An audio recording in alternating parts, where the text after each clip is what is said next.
malgré les discours qui se cachent derrière cette frivolité qu'on accorde au tourisme, c'est une industrie à part entière qui profite à l'économie française.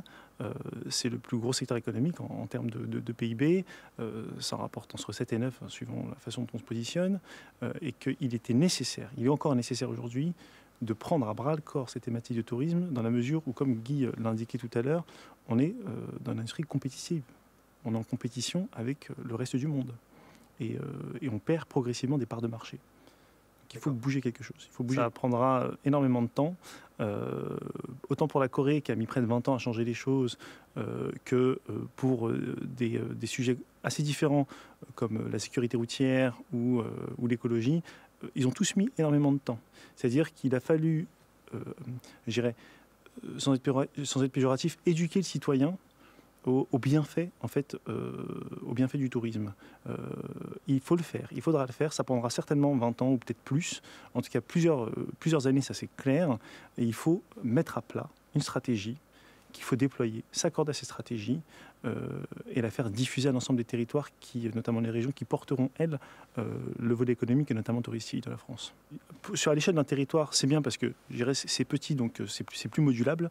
Il faut définir une offre de valeur, c'est-à-dire définir une industrie du tourisme qui soit proche du touriste et faire en sorte que les citoyens locaux prennent en considération je dirais, le volet accueil, le volet économique du tourisme, considère et voit le tourisme comme une industrie à part entière. Et arrête de voir cette industrie comme étant frivole, servile, sale. Elle est extrêmement importante et profite énormément à l'économie française. Et travailler dans le tourisme, c'est aussi bien que travailler pour le nucléaire, l'aéronautique, l'automobile, etc. Il ne faut pas penser, parce que c'est du loisir, que c'est moins valorisant. Et c'est là que le citoyen intervient, et c'est vraiment la thèse de l'ouvrage. À l'échelle d'un petit territoire, on peut bouger ces lignes-là.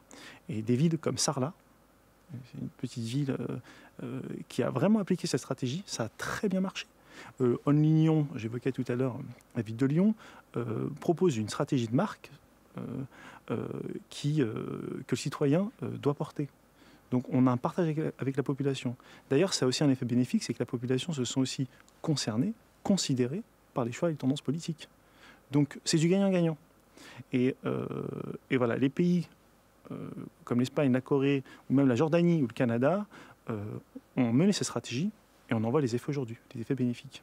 Le tourisme, ça touche tout le monde et encore plus dans la mesure où en fait on est tous et on sera tous des touristes.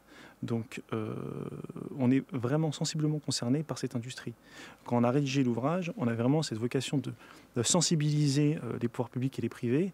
D'ailleurs, ça a marché, puisque Laurent Fabius a publié un rapport le 11 juin 2015, et une des mesures de ce rapport, c'est la thèse de notre ouvrage.